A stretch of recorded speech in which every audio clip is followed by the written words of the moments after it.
یہ ہم جواب دے رہے تھے کہ دیکھیں اگر ایک عاقلہ بالغہ لڑکی اپنی مرضی سے کسی شخص کے ساتھ نکاح کرتی ہے اور دو گواہوں کی موجودگی میں کر رہی ہے اور گواہ بھی مسلمان ہیں اور وہاں بیٹھ کر سن رہے ہیں تو یہ نکاح یقیناً منعقد ہوگا. لیکن اس میں ایک مسئلہ یہ ہوتا ہے کہ وہ لڑکی کسی ایسے شخص سے نکاح نہیں کر سکتی ہے کہ جس شخص سے نکاح کرنا ان کے خاندان کے لیے باعث شرم و عار ہو.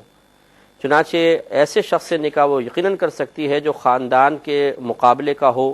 اور باعث شرم و عار نہ بنے، تو اس کو ہم پلہ، ہم نظیر یا کفو کہتے ہیں. تو گویا کہ لڑکی کفو میں نکاح کر سکتی ہے لیکن غیر کفو میں نکاح نہیں کر سکتی.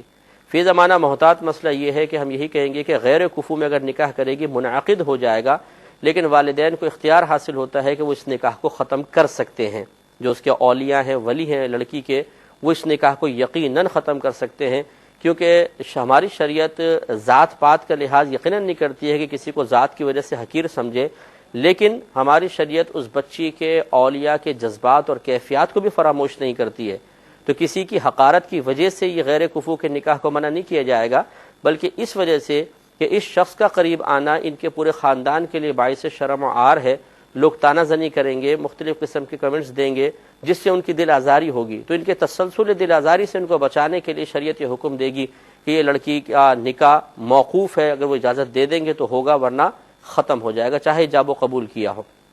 یہ تو ایک شرعی مسئلہ ہے، لیکن ہم یقیناً سی بات ہے کہ یہ مشورہ ضرور دینا چاہیے کہ بچیاں اس قسم کا قدم نہ اٹھائیں صرف اپنے جذبات سے مغلوب ہو کر، اور اپنے والدین کی چاہے وہ غلط ہی کہہ رہے ہوں لیکن والدین کے رکاوٹ کو ایک ظلم سے تعبیر کرتے ہوئے جوش میں آ کے قدم تو اٹھا لیا جاتا ہے. لیکن آپ یہ سوچئے کہ وہ والدین جنہوں نے بچپن سے لے کے جوانی تک اتنے احسانات کیے اور پھر اس کے بعد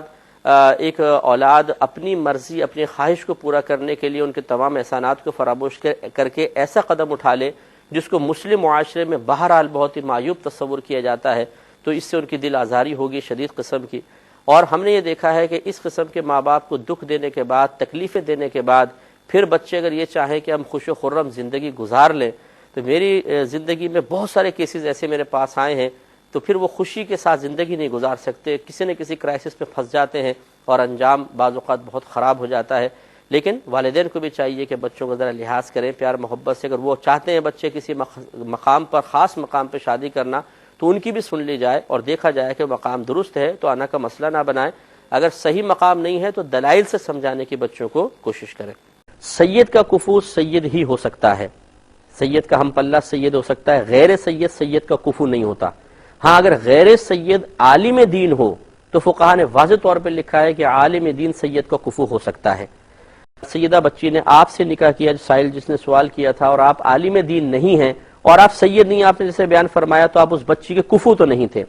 لیکن یہاں ایک اور مسئلہ یاد رکھیں کہ اگر سیدہ بچی نے غیر کفو میں نکاح کیا اور پھر ان میں تعلق زوجین قائم ہو گیا، تو یاد رکھیں اب والدین بھی نکاح ختم نہیں کروا سکتے. یہ اس وقت تک ختم کروا سکتے ہیں جب تک ان کے درمیان تعلق قائم نہ ہو جائے. لہذا اگر سید خاندان تھا، بچی نے غیر کفو میں نکاح کر لیا اور یہ نہیں چاہتے وہ رشتہ قائم ہو، اور انہیں پتہ ہے کہ بھی رخصتی وغیرہ نہیں ہوئی، تعلق قائم نہیں ہوا، تو یہ بالکل رشتہ ختم کروا سکتے ہیں. لیکن جو آپ صورتحال بتا رہے ہیں اس میں آپ نے باقاعدہ کورٹ میرج بھی کی اور آپ میں تعلق بھی قائم ہوا، تو لہٰذا اس بچی کے والدین کو بھی اب اختیار نہیں رہا تھا کہ اس رشتے کو ختم کرتے، اب تو مؤکد ہو گیا رشتہ.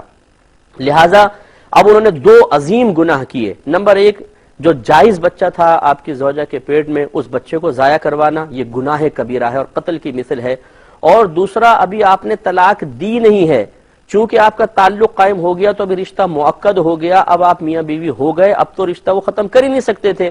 لہذا جب تک آپ طلاق نہیں دیں گے، جب تک آپ خلع نہیں دیں گے، وہ آپ کی زوجیت سے نہیں نکلے گی، وہ آپ کی منکوحہ رہے گی. اور ماں باپ نے لا علمی میں، کم علمی میں یا جہالت میں مبتلا ہو کر آپ کی منکوحہ کا نکاح غیر مرد سے کر دیا، جو نکاح ہوگا ہی نہیں قرآن کے حکم کے مطابق. گویا کہ معاذ اللہ ثم معاذ اللہ اپنی بچی کو ایک حرام کام پہ پیش کر دیا گیا. ان والدین کو چاہیے کہ اگر کوئی ایسا سن رہا ہے تو اللہ کے غضب سے ڈریں، اپنے بچوں کی آخرت کو برباد نہ کریں، اپنی آخرت کو برباد نہ کریں. یہ میں اپنے پاس سے بیان نہیں کر رہا ہوں، یہ قرآن و حدیث کے اصول ہیں جو ہم آپ کو پیش کر رہے ہیں. آپ کو بھی اس کو فالو کرنا پڑے گا. فوراً سے پیشتر اس دوسرے شخص سے اس بچی کا رشتہ ختم کروایا جائے. طلاق کی ضرورت نہیں ہے کہ نکاح ہوا ہی نہیں ہے، اسے وہاں سے چھڑوایا جائے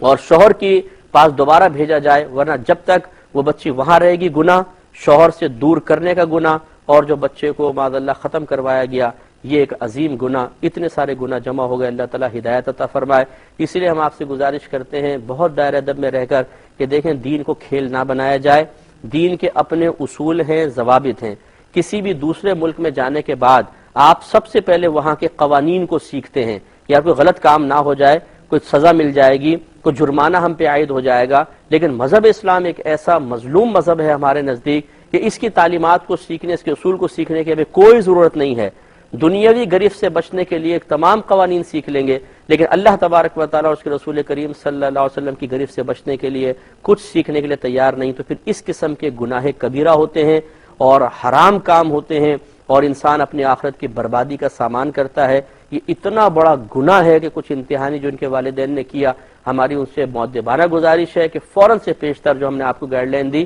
آپ اس پر عمل کریں۔ اگر آپ کو ہماری بات سمجھ میں نہیں آتی، کسی بھی دارالعلوم سے آپ فتویٰ لے لیں جہاں سے آپ مطمئن ہیں، انشاءاللہ ہمارے قول کے خلاف آپ کو فتویٰ نہیں مل سکتا۔ ہم نے عین قرآن و حدیث کے مطابق یہ مسئلہ بتایا ہے، اور ہمارے قول